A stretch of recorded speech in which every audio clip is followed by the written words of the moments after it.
I've advised people on podcasts for years now and stuff, because I used to be a part of a group called Podcast Indie. That was another indie based group that pandemic basically killed that one. It was like in-person meeting stuff. But my thing with people is like, you're gonna have to love doing what you're doing, because if you're in this to like just go with money and stuff like that, like a lot of people jump in like, oh, wanting to make that year's salary based off their podcast. I'm like, would you pay yourself this much to do it? Like, that's what I'm a constantly imposter syndrome second guess myself, because I'm always like, I wouldn't pay for me, but and I always wonder that. But my thing is like, gotta love doing it, and the goals I have with it, I guess, are different than others. I'm in it for the work, the opportunities, the network, like being here with you guys, like that's great stuff. They're off in the Kentucky Derby. Interest of the greater good for me to smoke a joint and calm down.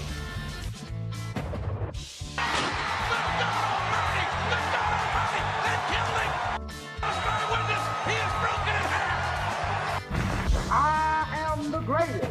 He'll fall an eight to prove that I'm great. And if he keeps talking jive, I'm going to cut it to 5. Welcome back, everybody, to another episode of the Ville Chillin' Podcast. Today, we have with us Brandon Peters of the Brandon Peters Show. Hello. How you doing, man? Everything good? Yeah, pretty good. All right. So we met you when you ended up inviting us to PopCon, right? Mm-hmm. And we thought, hey, that really cool event. You did an awesome job, like running it and everything. We were excited to be there. So thanks for reaching out and inviting us for one. And we just thought, hey, make a perfect, guest for the show. It was an awesome experience. Hey, no problem. I'd like to hear that. Like I with the one you're talking about was the Louisville show, and I really was hoping to get some new and local flavor to the podcast stage for that one. So I was really happy you guys, because a lot of people feel weary about it, but you guys were like, boom, yeah, let's do it. So I really like that. Awesome. Yeah, we had been wondering, or like kind of trying to dabble or figure out how to get into like a live show anyways, and like where to do it. So it was kind of perfect timing. It was kind of the next step, and yeah, it was really cool. So, yeah. But this show isn't definitely about us. It's about you and who you are. So you want to introduce yourself a little bit, what you do? Sure. I'm Brandon Peters, the host and creator and all things Brandon Peters show. Which is now in its 5th year. I've been doing podcasting for about 12. Wow. But I made my show like That's awesome. Pandemic did weird things to all of us, but I canceled my old show. Canceling is in the act of just stop doing a show, not that anything obscene happened and people didn't want to be a part of it anymore. That kind of canceling. But I wanted to move into an avenue that was nicheless almost, after being I did a show, it was called Cult Cinema Cavalcade for 5 years, and it was a popular show, but like I wanted to do other things, and I decided to make one just named after me. So as long as I show up, yeah, I'm not off topic. But yeah, so I have my own show, which is very entertainment, movie based. I'm a film snob. I've been doing film criticism for many moons, longer than podcasting. And I try to wrap my. I also have been a reviewer for Blu-rays and DVDs for many years. I was a site called Why So Blue from 2013 to 2023, and incorporate that some into my podcast, my YouTube channel. And before that, I was a DVD and Blu-ray quality control tester out in Burbank, California for 4 years, doing that crap. So the home video, physical media thing is all me, all mine. I love doing it and stuff. Before this, I was checking notes on a Nightmare on Elm Street 4K with some sound cues that people were questioning about earlier today when I posted my review. So, but I do that. Yeah, that's what I like to do is basically a lot of film stuff, but I'm also into the podcasting scene. A member of a group called just formed this year called Podcasting, which is IN, like the state of Indiana podcasting, and it's just like a group from different avenues of podcast, because podcasting is everything. It's movies, TV for me, but for other people it's politics, it's books, it's cooking, it's true crime, That's definitely a big one. Yeah. So we've got a group that's come together from different markets of people in the local TV stations, people in politics, people coming together to try to just like create more community sense of podcasting in Indianapolis and the state, ideally.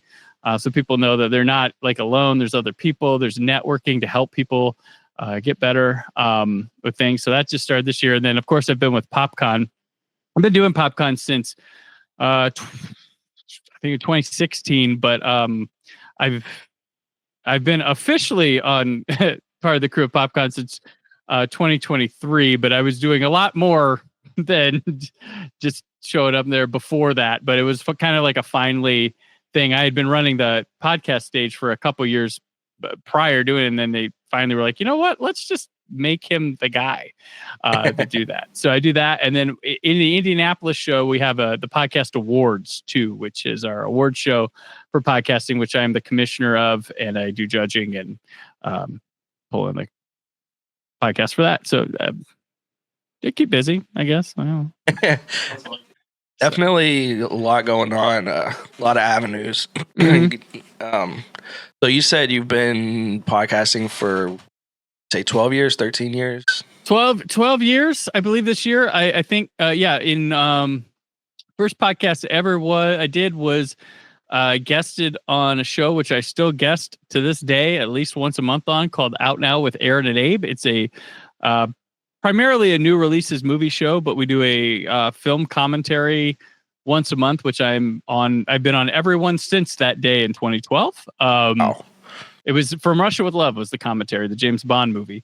I had been blogging and started a retrospective series of essays about James Bond leading up to Skyfall. They reached out. They're like, hey, we've been really enjoying your articles. Would you like to come on do that? And I've done that. And it really helped launch me into podcasting, that show. So I've been there with Aaron Newirth and Abe Moa. They've created it, I think, a year before that, my guest spot there. But I've been on there ever since. And then I had some shows. I think we started the Ichabod Cranecast was my first official show. And it was following the Sleepy Hollow TV show on Fox. And then that was a good show. Yeah. Well, I liked the first season a lot. And then it was me, Aaron Newirth from Out Now with Their Name, and Maxwell Haddad. He is a Tony Award winner now. Maxwell is. He produced a production in New York, and it won a Tony for best show, and he got a Tony for it. He's a really good film mind himself, but we watched the first season, we loved it, and then season 2 we weren't quite on board with, and I think because we finished that, and in season 3 we were just like, you know what, we're nice guys, and we don't want to sit and hate watch a show and be negative every week or fake positivity, so we let our audience know. We're done. And then we did one when 24 came back for a mini series run with Jack Bauer. And we got together, did that show. And then I started Cult Cinema Cavalcade at some point around there. Gotcha. That's a lot. So I guess at this point, with all of the film and stuff, there's probably not many things you haven't seen, are there? There's still plenty. I am still. Really? I'm always digging. I'm always finding. I find whenever I do my every year I have we have our top films of the year list.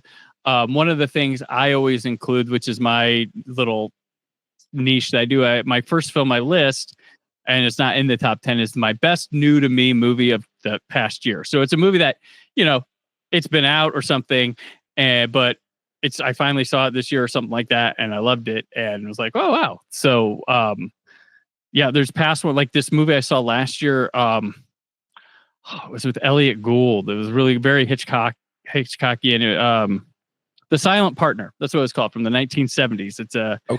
It's a guy who I know we're not doing the Silent Partner podcast right now, but this movie's cool. Elliot Gould's a bank teller in the mall, and he's going over it's old, when you used to do the credit card, they go like, and there'd be the imprint. Well, he's going over and he looks on this imprint, and it's like saying like, hand over all your money in your register or something like that. And he's like, what in the world? And then so he's on the lookout for was possibly going to rob him, and ends up being like the mall Santa. And then he comes up with a scheme to let the guy rob but take money himself at the same time so he wouldn't get caught and then turn over the robber. And he pulls it off, but then the robber gets away and he sees on the news how much was stolen, and he's like, that's not how much was in my bag. So he knows the teller like stole more. He did something too, so he like stalks and goes after the guy. So it's a really cool movie. That definitely sounds interesting, especially from that time period. Some of those older movies are such a different time, but I love those older movies. How do you guys decide? How do you decide the movies that you're going to critique or review? Like, is that something like suggestions from the audience or like friends and family?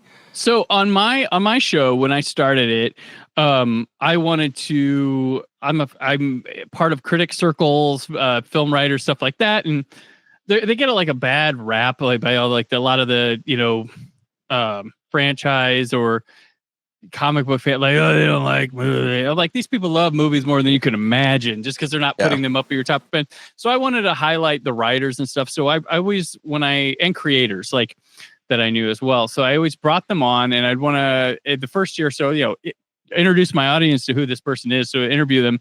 And then they pick a film that's like an odd favorite of theirs to discuss, because you can really see who the person is and their mindset and stuff, and what they see of this odd movie. Like, and you also get a film recommendation from somebody that you might not have seen before. So that was my kind of what I did my first year. And then I didn't realize it at the time, but after like a year and a half, I was like, oh wait, I was auditioning people for later stuff I wanted to do, because if it's my name, the show can evolve. But my bread and butter for the show, what it's become and my most popular thing, is my Summer of series, which started 3 years ago with Scott Mendelson, who was of Forbes and he was of the Wrap, and now he writes for Puck News and he has the Outside Scoop. He's a box office celebrity. If you know about box office, you know about Scott. But we started when I turned 40 in 1982 in 2022, and I was like, you know what? I kind of want to go over I had this idea to go over the summer of movies that year, because it was a big summer. It was like E.T., Wrath of Khan, The Thing, Blade Runner, Best Little Whorehouse in Texas, like all these movies. And I didn't want to just like talk straight up the movie. So what I set up, the format was we'd go, each episode would be that weekend at the box office, and we would have little discussions about those movies. But the idea was, what was that week like for a person going to see like Conan the Barbarian? What happened in their life that week? So I picked news stories that were happening that week that we talk about. And then like, these are all in between the movie conversations. And then we talk about what the top 10 rated shows on television were that week. We talk about what the top 10 songs on the Casey Kasem top 40 were that week. And at the end, we talk the box office of that week too. So it's not just like two white dudes talking about movies every week. It's kind of like, I want it to be the pop culture experience of someone like when they went and saw that movie. And then on Fridays during the summer, we talk a music video that came out that time that was in the top 10, and I have a rotating bit of different guests for that. So we've done summer of 82 at 40, we did 93 at 30, and we just wrapped 2004 at 20. So next summer we're doing 2015 at 10. So that's what's coming next summer. That's pretty cool. I'd seen those videos kind of looking at your YouTube channel, and I saw that and I was kind of wondering what all went into that, because it's definitely so many different topics, right? There's so much so much that you cover. So, but like you said, you kind of moved away from so niche and kind of gave yourself to include anything and everything, which is cool. Yeah, I mean, another thing I do is like just to show how wildly different and keeping it entertainment I do is a writer. He's from the Saturday Evening Post, Troy Brownfield, and I have this series called Products of the Panic, where we take a look at things that happened during the 80s satanic panic era in the media that they were feeding us back then. Like we talk about this 60-minute special that was like all about how evil Dungeons and Dragons is and stuff like that, and we kind of analyze and look at that as well. So that's how different the show can be. Just so many different things. That's like what comes to mind, almost like the old VH1 documentaries. Like I love the 80s and I love the 90s. yeah. I used to love those. So like you describing like kind of, it sounds like you're painting a picture for your audience, really like putting them in those eras.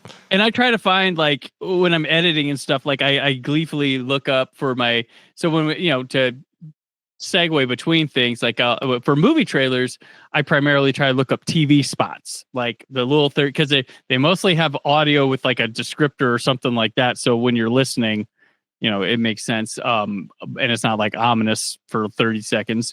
But like it kind of gives a vibe of that. And they'd be like, now coming to Lakewood theaters this Friday, have that little guy's voice or something like that. And I get a little nostalgic tinge for that too myself. But I throw in, and I'll throw in like TV commercials and stuff like that as well. It's awesome. Like you said, it's very, it transports you back in time a little bit. Mm-hmm. Awesome. For sure. So, I kind of want to talk about the website. I guess that's when you talked about blogging, the Why So Blue. Yeah. Was that the blog that kind of got everything started when you got invited to that first podcast, or was it? No, I started writing for Why So Blue like a year later. So I started out with blogging. Scott Mendelson, who I mentioned, he at the time before Forbes picked him up, he was writing a website called Mendelson's Memos. And Scott and I go way back. He was, when I first moved to Los Angeles, California, he was my first new friend I had. Like I knew one person there, but like he was my first like new friend, and he was writing for a place called Valley Scene Magazine, and he would take me as his +1 to like critic screenings all the time, and I would get to see things way before and in weird places. Like I saw Match Point on the DreamWorks lot. I saw a what is it, World Trade Center. I saw with the B cast screening and the Paramount lot. Saw this one movie, Hollywoodland. I saw in like this, like it looked like a rich man's room or something. And there was like a famous comedian that ended up like committing suicide like a year later that was in that screening. Wow. I was like, I sat next to him at that movie. Oh my gosh. Wow. So he was writing a blog called Mendelson's Memos, and he's like, hey, he took a job at like a legal firm, and he's like, I don't have time to write as much as I used to. Would you be able to like feed me like a piece or two a week to help me like keep things running? And yeah, sure. Because I've been meaning to get in the groove of like writing and everything. And so I did that. They hit off well. He asked me to keep going, and then he got hired by Forbes, and was like, so I have to shut down the site because Forbes has this exclusivity to like all my future writings. And he's like, and well, he offered like me to have the site, and I'm like, no one's coming to Mendelson's Memos for Peter's points. Like, no. So I was like, I'm gonna get off my butt. I'm gonna start my own. So I created my blog, Naptown Nerd.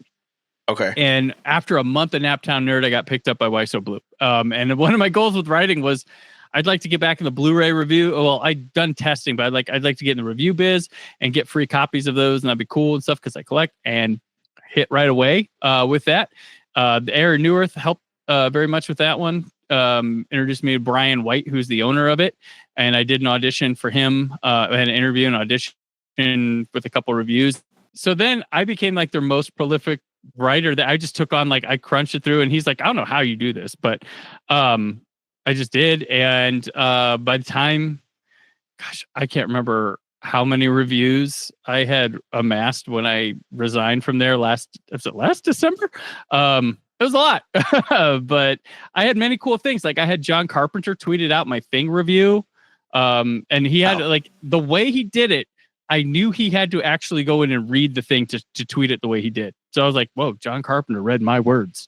Woo, very awesome. Cool. And then like I had a big moment where I had like the first review up for the Halloween 6 producer's cut, which went all around the nerd stuff because I had the first images of that wasn't like a ratty VHS tape. And then I wrote, speaking of Halloween, and we're in October, I wrote an article that was basically the home video history of the Halloween movies. And I met through that Katie Reif at the time. And she wanted to talk to me about that. And that became the top story, headline story for Halloween on the AV Club that year. So that was cool. Really cool. The only thing I'm still bitter with Katie about, because she's a good friend of mine now and stuff. but the article said an expert's guide to Halloween, and the on home video was only about the first Halloween, but the picture for the article was from Halloween 4, and Twitter went nuts with Tore it poking apart. fun. I'm like, I didn't pick the picture. I didn't pick the picture. I was on the phone being interviewed. Like I didn't pick the picture. But I was like, it was like the best thing, and then wow with it too. But hey, the engagement was insane though. You know, that's how like, getting shit on's good. That was good. So it happens, but I'd love to correct you. So I mean, I'm perfect. Yeah. Right. And that's awesome. How many so for, I guess first, do you buy the movies that you're reviewing? No. Okay. They sent studios or a marketing firm sends them to me. Gotcha. How many movies do you have now, do you think? Right. We noticed on the a little bit of your collection on some of your videos on YouTube, and there's a lot. I think it's the background of the Naptown Nerd. There's some there, So I have 3,826 movies on Blu-ray. I'm 995 on 4K Ultra HD, so I'm getting close to 1,000 there. DVD, I have 826 because that's as I upgrade, I kind of get rid of things, and then on digital, 1,142. Wow. Yeah, that's a lot of movies, man. I watch them all every day, all the time. So how do you accumulate that? Like, is that something that you've just done over however many years? Reviews have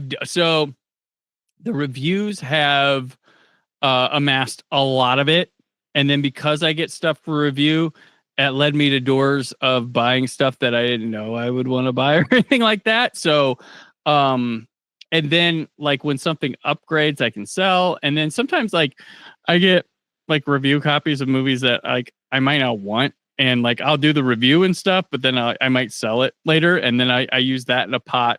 My wife likes that because I'll use that in a pot to spend on other ones because I'm still buying, but I'm also getting them for review and things like that. And but like as cool as it sounds, like you got that, you get them for free. I'm like, if I worked out how much I was making like per hour on how much it costs versus how much time I spent on it, it's probably pretty sad. Probably cheaper to just buy it, but it's probably like I probably make like 50 cents an hour or something like that. But oh man, like that's this time spent and things like that. But I've also transitioned from writing to doing them just on my YouTube channel, and that's been a lot of fun.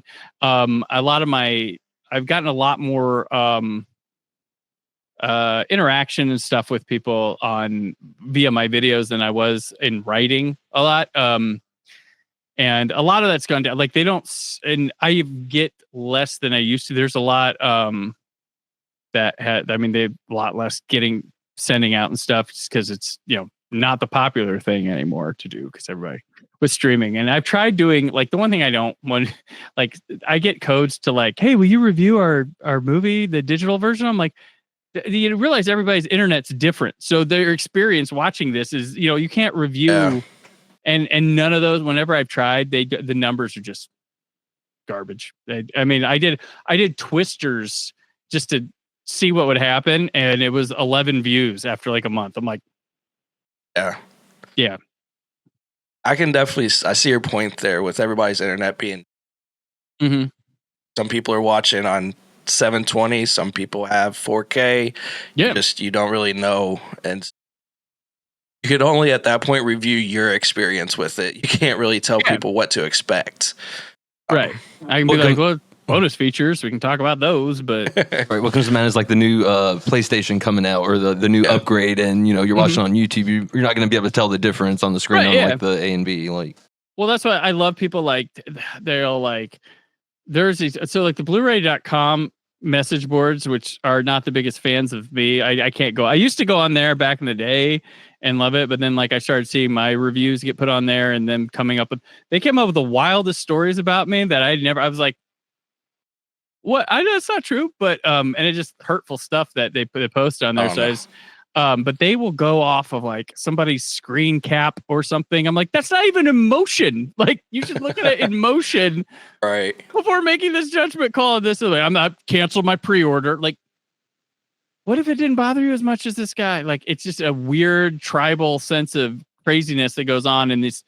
I mean, even in this niche community of physical media collecting, but they're hardcore, and they will. I mean, I don't. They do things that matter. Like they did. I mean, I want to believe that they helped get the. There's a new 4K Ultra HD release of Dario Argento's opera, and the color was off. Just it was a bit off a bit, and like the Severin Films first said, no, it's not. It's fine, and then they looked at it like, actually, no. Here, your replacement disc will be coming in a month. It's like, yeah, okay. Gotcha, yeah. So they can't point to that when something's really wrong, but there are some little things sometimes that don't matter that they throw up a tizzy about. And Internet can be such yeah, echo chamber of nonsense sometimes if people jumping on bandwagons or just taking.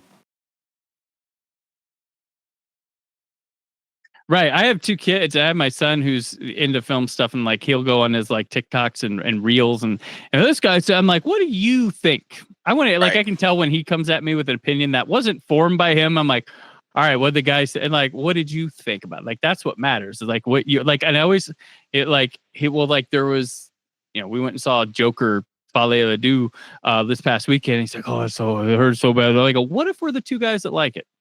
Like what does that matter? Like we got something we like. What if we're the 2 guys that I always go into something like that. My friend Maranzio told me recently, he's like, the thing I like about you is different than everybody else. Is like, you want to like the things. Like you try, you go in with an open mind and you want to like it. And even if you don't like it, you're still pointing out value to it. And I'm like, yeah, that's what we should do. I love movies. Like that's my favorite thing. Like I want to like movies. Like that's how we roll. And negativity is so easy to find everywhere. Like that's boring to me. Like, all right. And it sells. It's easy to go that route too. People, so kudos to you for pointing out that positivity. Do you do one of those like thumbnails where you're like, it's like Joker 2 is out. And I can't and I've noticed like the internet and stuff, and I do this too, but we're human and stuff, and we tend to like jump on and just copy. That's all we do. And I've noticed that with like the reel and TikTok makers, a lot of the times they'll find one thing that went popular and just keep doing the one thing. Like I saw a funny video of a guy, he's a comedian. He had the audio from like one of those like late night from the 90s, like compilation CDs where the guy's like, and you get 90 hits and more. And he would wear different wigs for the people. And he had like a spatula as the microphone. It was just, lip syncing to his funny. And then I went to his page. That's all he does. Different versions of the commercials and different stuff. It's like, that's tiring. I would want to do something new.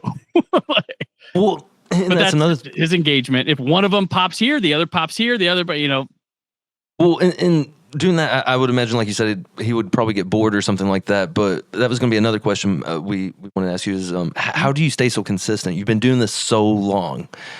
Like you gotta love it. One thing I don't do. The only thing I see numbers wise is my YouTube channel.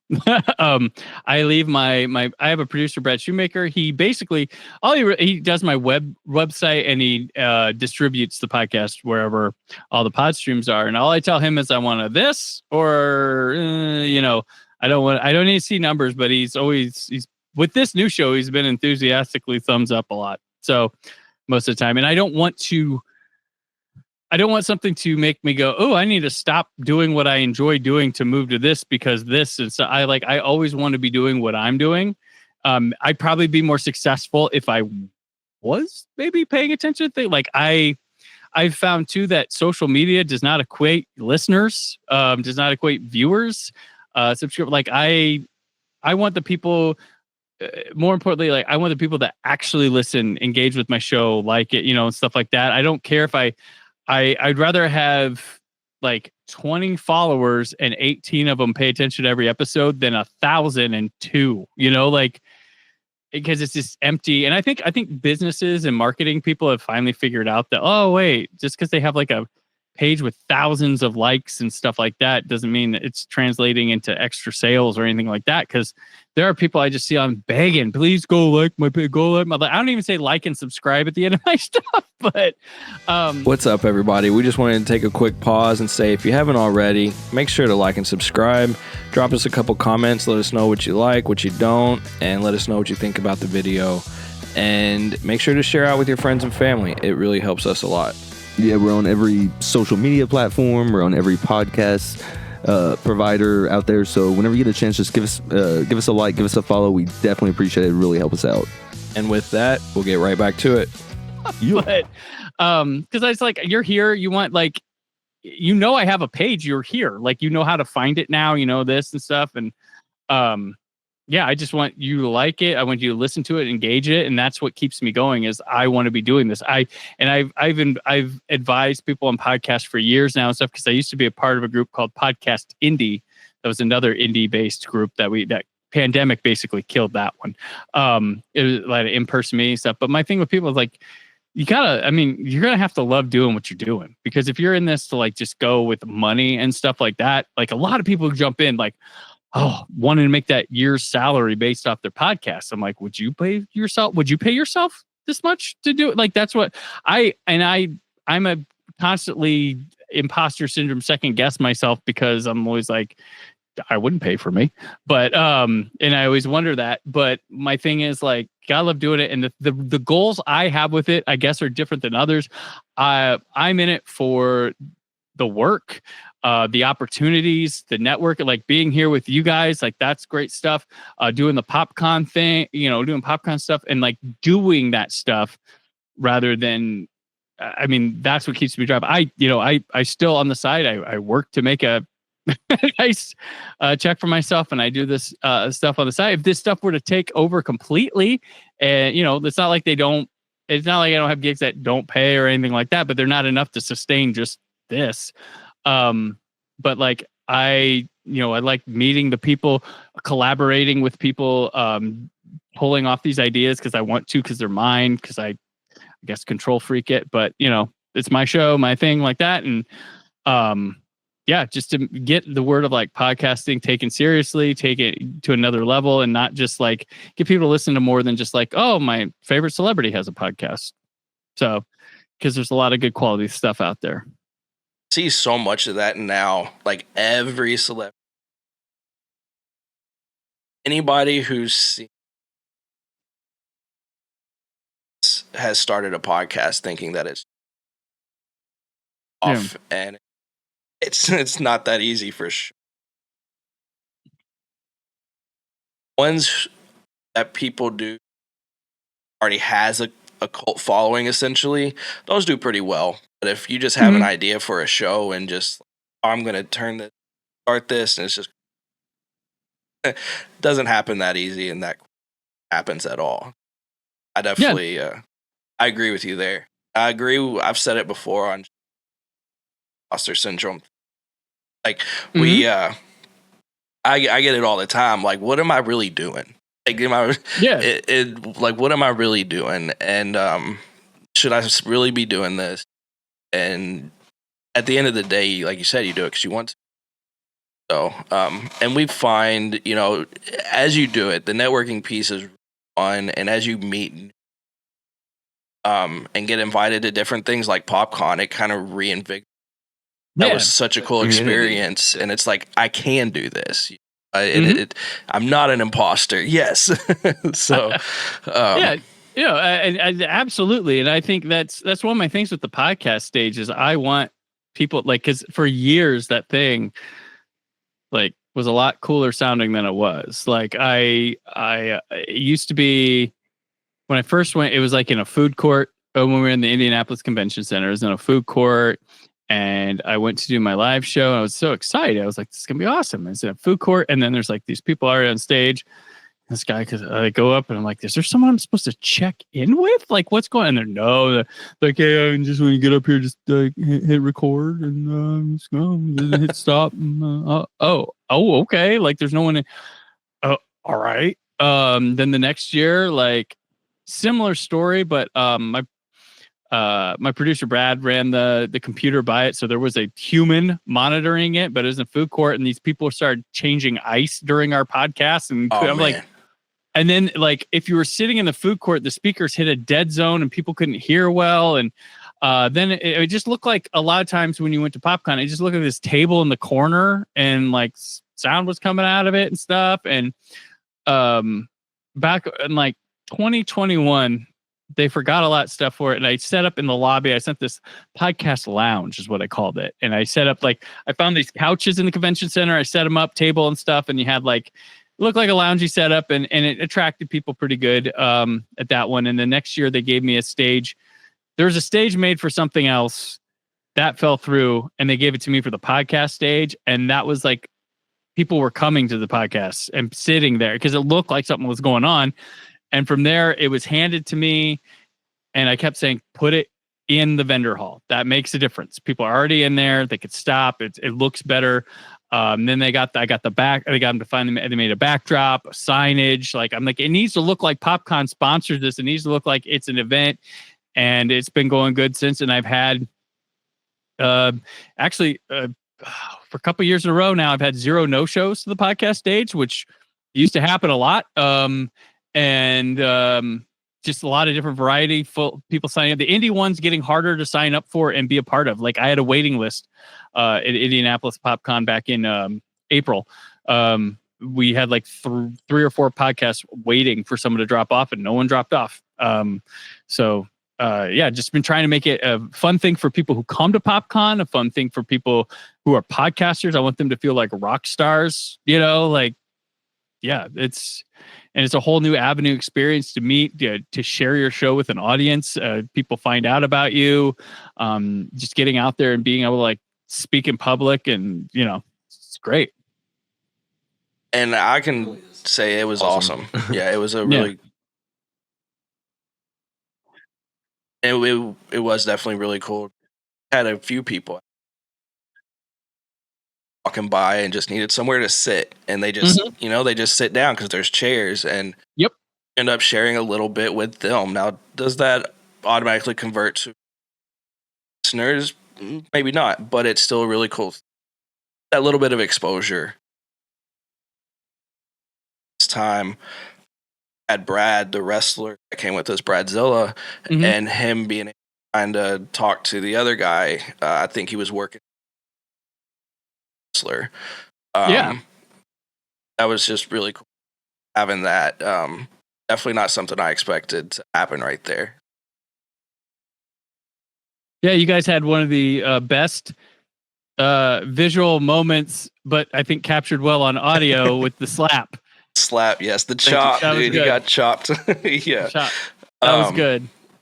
Yeah, it was kind of it was really a joke at first when I think Bradzilla is the one who kind of brought it up to. I think he was just joking. He didn't expect us to actually do it.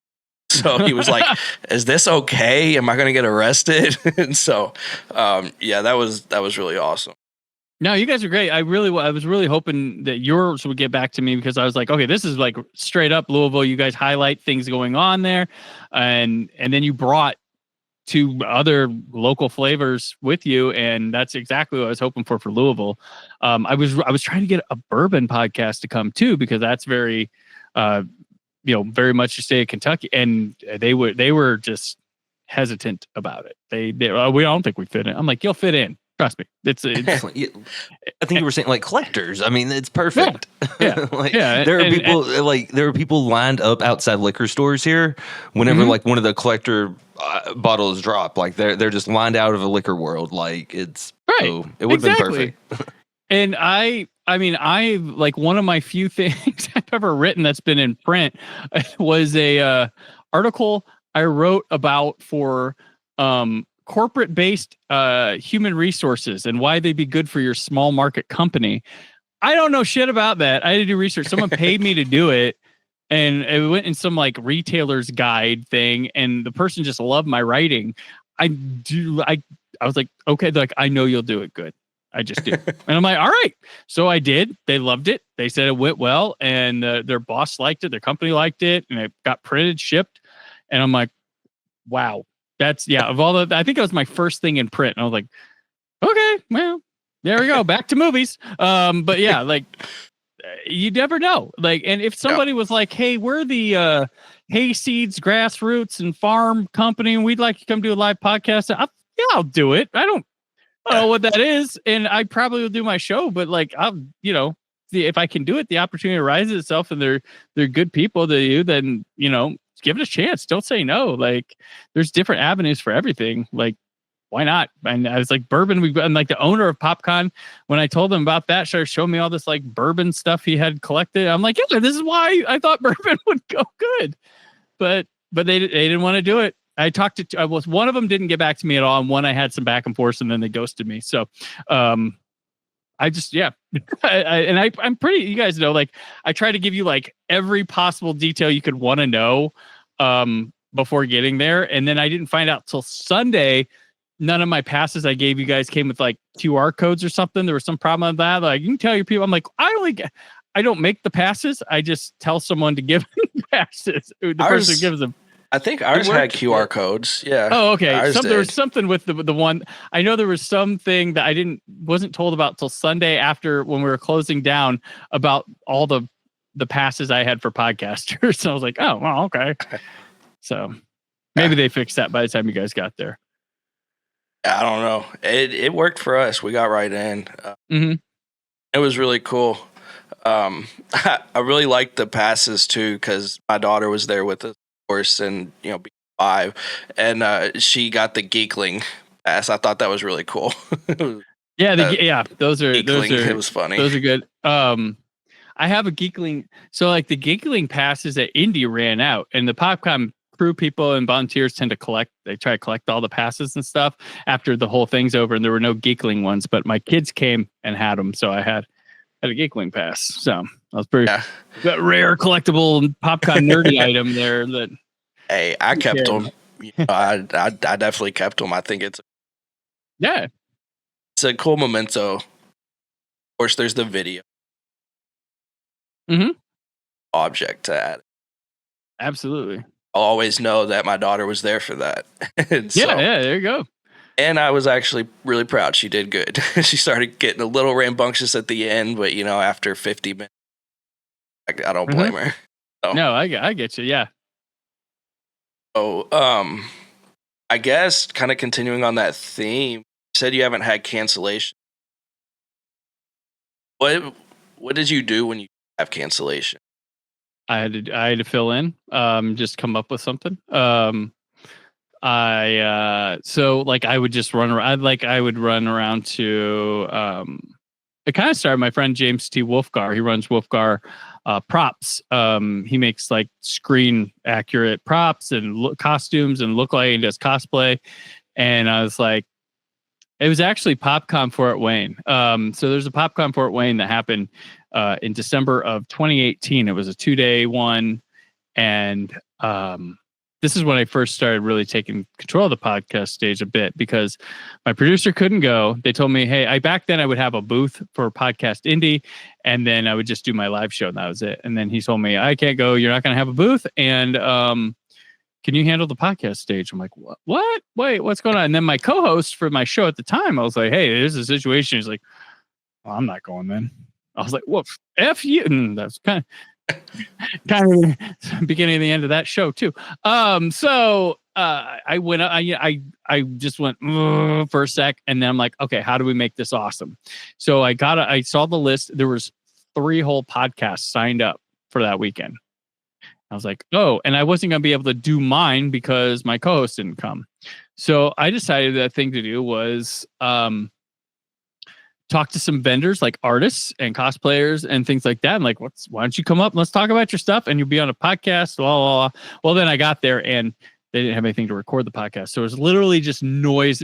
It was just noise that came off the stage. But I was upfront with the people like, come up here. It's not going to be recorded. I'll try to get you back someday. And every single person I had on that has been on the Brandon Peters show.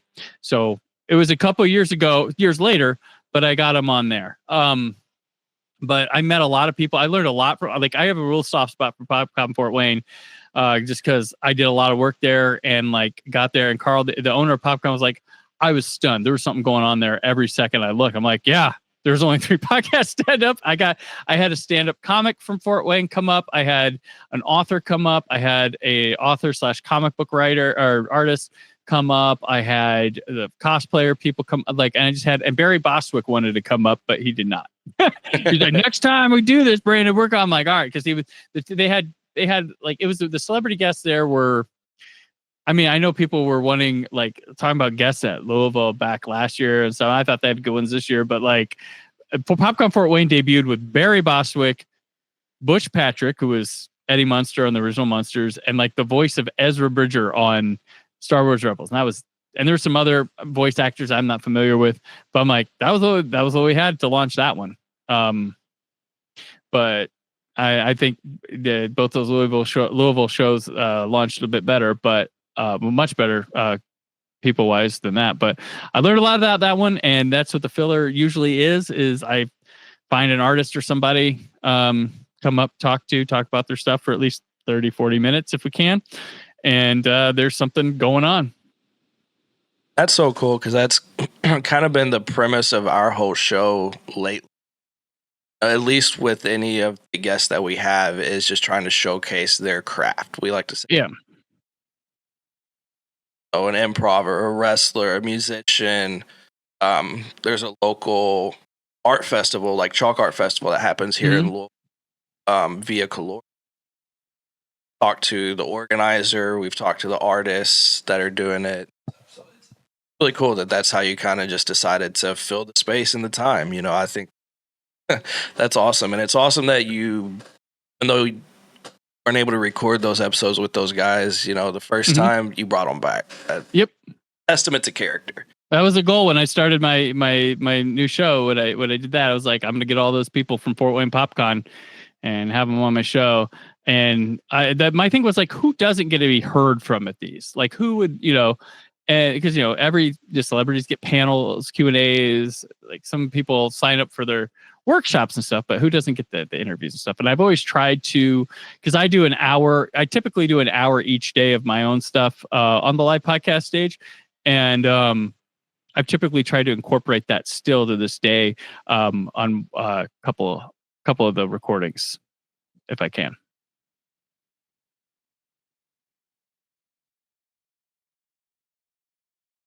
Some of the celebrities that come in, you know, they get news coverage. Giving the light to people, right, is even if somebody does take the time, like in news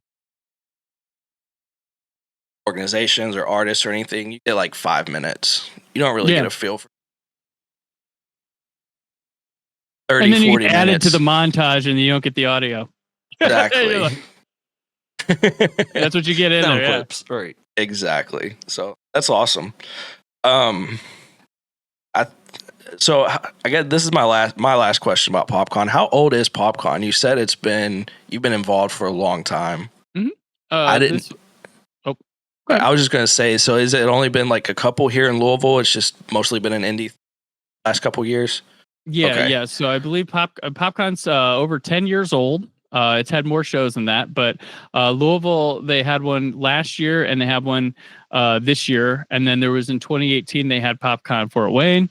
And then during the pandemic, they did virtual PopCon because PopCon was supposed to be in the end of June that year and had to get wiped. So they did virtual PopCon a couple weeks later. And then, but then it returned in 2021. And then luckily, because it returned, and then it was going to be masked. And then they like took down the mask ordinance. It was like, okay, they had PopCon. And the next weekend there was a new variant and everybody had to mask back up. So we just got it right in that little window. Yes. and it was just like, oh, and everybody's like, oh my gosh, this is great. And you know, people still come masked because, you know, it's up to your own comfort level. Right. And so it was interesting. Like we had that, it felt great, free, and then it was bad. There was like the Delta variant was next. So it was like, ow. Like, well, we got in there real quick. I mean, half the didn't spread it, but we didn't know. Half the cosplayers probably had masks on anyway. So right. Yeah. So wow. but yeah, over 10 years old.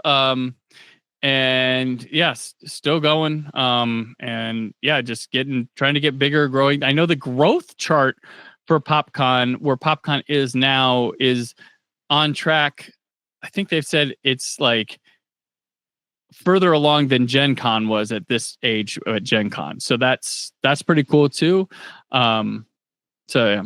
What's the have they announced when the Indie PopCon is going to be for next year or? Yeah, Indie PopCon is the end of June next year. It is the let me make sure I get the dates right. It is June 27th, 28th, and 29th.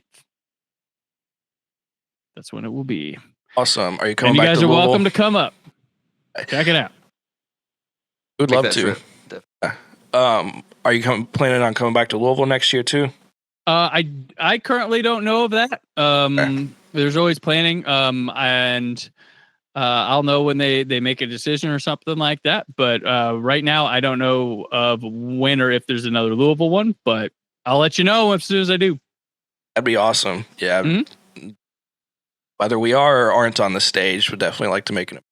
Yeah. My daughter was kind of bummed because I told her there would be people dressed up, and she had on her little unicorn headband, but she didn't have on the whole costume. I'm like, next year we'll get you a whole costume, maybe.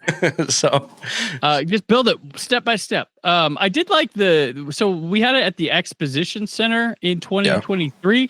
I did like it being in the middle of the downtown personally better. I don't know how the local community felt about that, but I like being in the middle of stuff rather than kind of just wherever. And that was, I mean, to me, like when you're at a convention or people who travel to go from out of town to these, like it's in the middle of civilization rather than on the outside. The other building was big, nice, and everything like that. But it gives you the ability being downtown to come and go easier than having to drive all the way deep into a parking lot, go in this thing, and you leave and you come, you're like, I don't want to go back.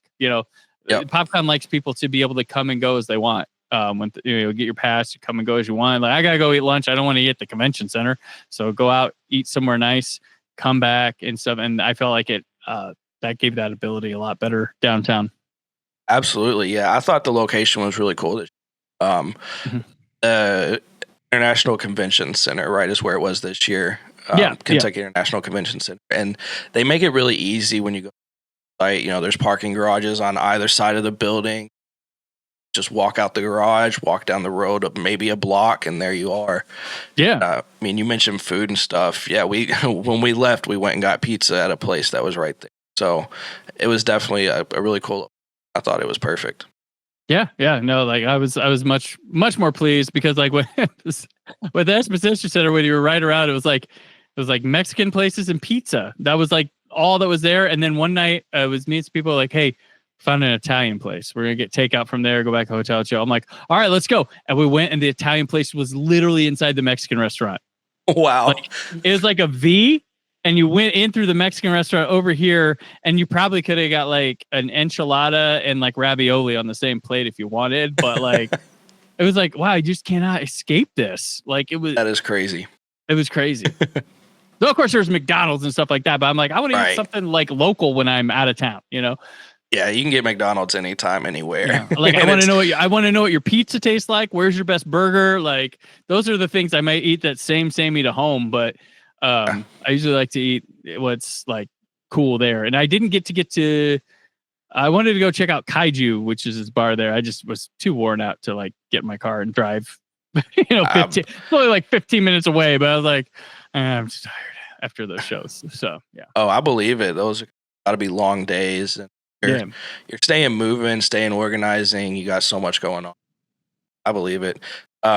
It's cool that you just get out and support the local businesses anyways with the stuff. I think that's awesome. Yeah. That's something that we also try to highlight on our show as local businesses, And if I wasn't such an old codger, I'd go to like a local bar to see a local band, but I want to be in quiet and hear people talk when I'm trying. Hey, do that. I completely. Yeah. So this is kind of the last question overall that I have. I don't know if Jack will have anything else, but with the film, being in the reviews and obviously an avid lover of just all things film, podcast is obviously a bit of production. You got audio, you do a element. Have you ever thought about trying to direct or produce movies or anything, or have you done that? That's a young man's game. Yeah, that was my goal in life from a kid. And I did it. I like to say I did it before it was cool because I was made fun of, picked on because I was my teen years were in the 90s, and I would make movies with my VHS camcorder, editing 2 decks, tapes and stuff. And there was a thing in high school, they had a thing called the Media Fair, which is like a national competition for that stuff. And in the state of Indiana, I scored record scores both years I did it. But it was weird because I would do really well at regionals. So there's like a regional competition, state competition, national. And a regional, I would always do really well because the regional judges would be like people in the industry people, news station people, things like that. And so awesome, do great. Then you go to the state competition and the judge would be like a gym teacher and the home economics teacher. Oh, wow. And so everything that always wins at the state level is like my year in volleyball, memories of my senior year. Yeah. And the year, so here's a funny side note. My junior year, I made this film called Blinded by Rage. And we started shooting it in 1998, and the production went over into 99, and the media fair was in like March or April. Was it April? March? You'll know. I can look this up when I tell you what it is. So we made this movie, and it was about the governor of the state was coming to give a speech at a high school because we could use our high school to shoot at. And then these terrorists were there, and they switched spots with the janitors, and they kidnapped the governor, and this whole thing, and had shootouts and stuff, and we were like, it was awesome.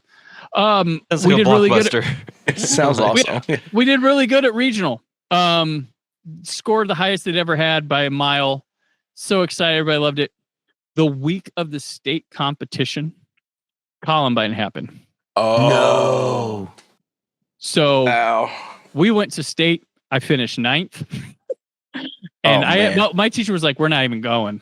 We are not." I was like, "No, I will write a letter. I will read that letter before we show it, and then we're taking it." I didn't waste all this time to just, and yeah, I did it. But and then I was then informed at school. I just my rep, my teachers who repped me for this took me out of a class one day and were like, "Hey, can you just behave the rest of the school year best you can?" What? They're like, the teachers are worried that you're gonna Columbine watch basically because I made that movie. So yeah, and I was really proud of that thing and just crushed when that happened. Yeah. So Columbine happened affected so many people. No, just kidding. Much worse things happened to people than me.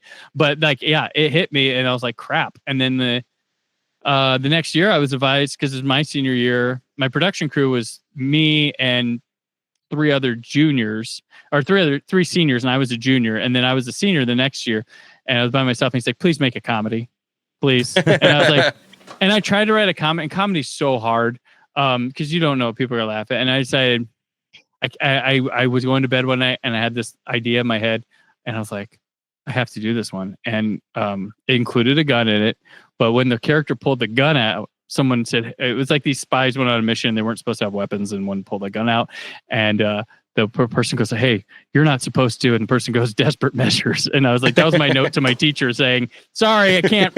I had to." But no. And then I went to I went to College of Ball State University for telecommunications. I went out to Los Angeles to try my hand at movie making and stuff like that. And I found out a lot about myself. Not a starving artist. Not in the slightest. I worked on things. Never directed anything while I was out there. I did. I got killed in a slasher movie. I was really happy about that. It's called Soul Killer. Don't know if you'll enjoy it or not, but I got killed during a party scene, this Hawaiian shirt party scene. I did sound for it, and then the director wrote me getting killed for a scene, so that was kind of nice. And then I worked on some low budget things, and I was a background actor in Rocky Balboa, the Rocky movie. Background actor in The Hangover. I did some other things, and there's weird things that I did that I'm like, oh yeah, I did work on that. Yeah, like I forget that I did. Like I did a pilot episode for a show that was like supposed to be like unsolved mysteries, but for like internet crimes and stuff.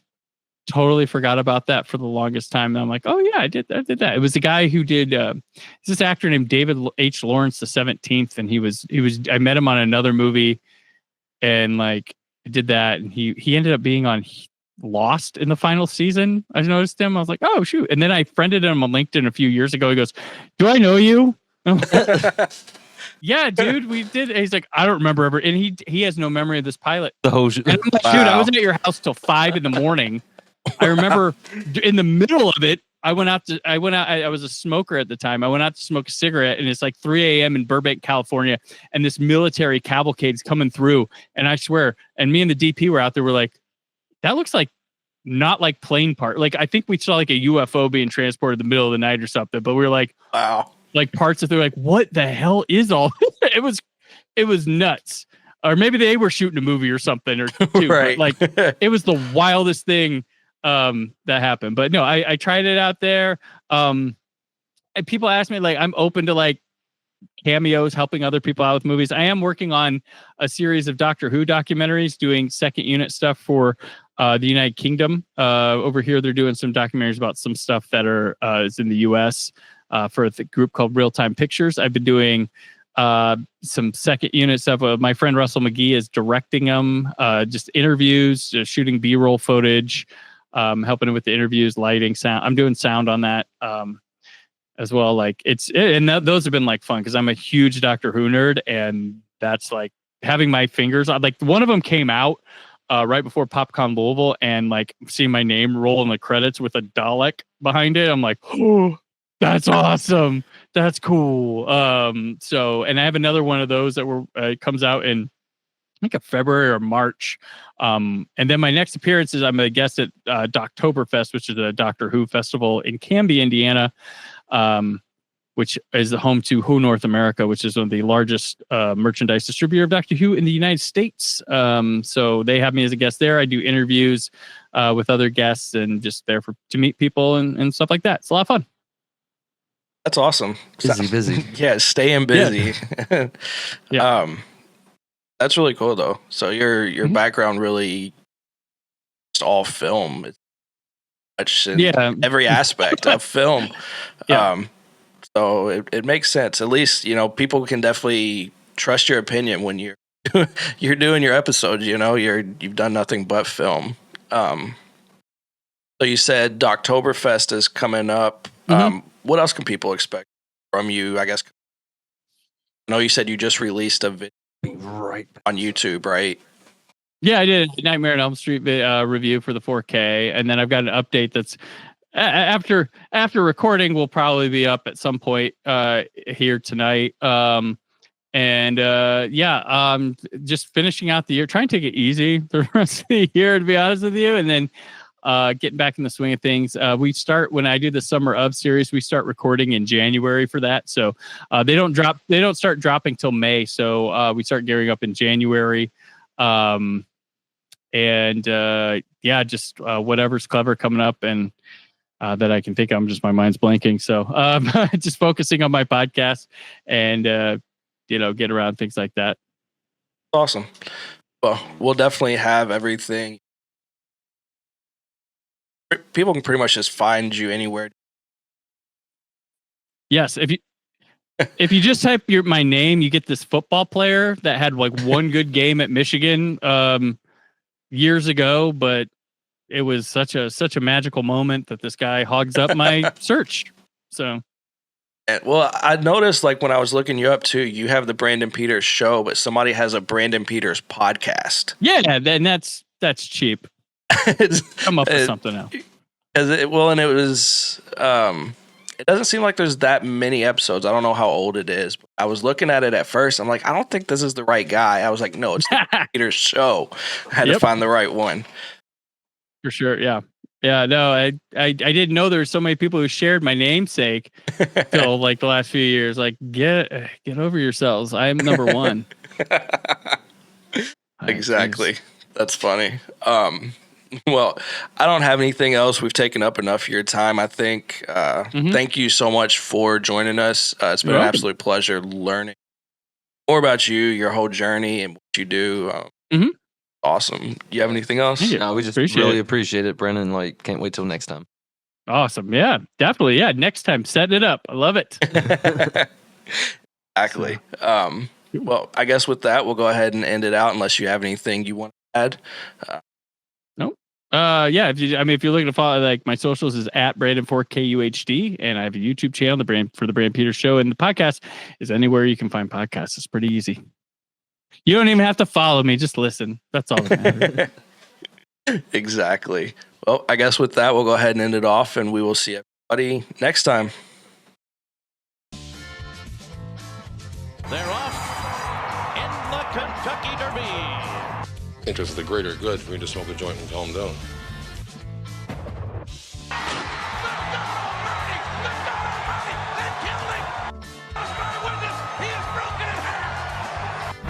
I am the greatest. He'll fall an eight to prove that I'm great. And if he keeps talking jive, I'm going to cut it to 5.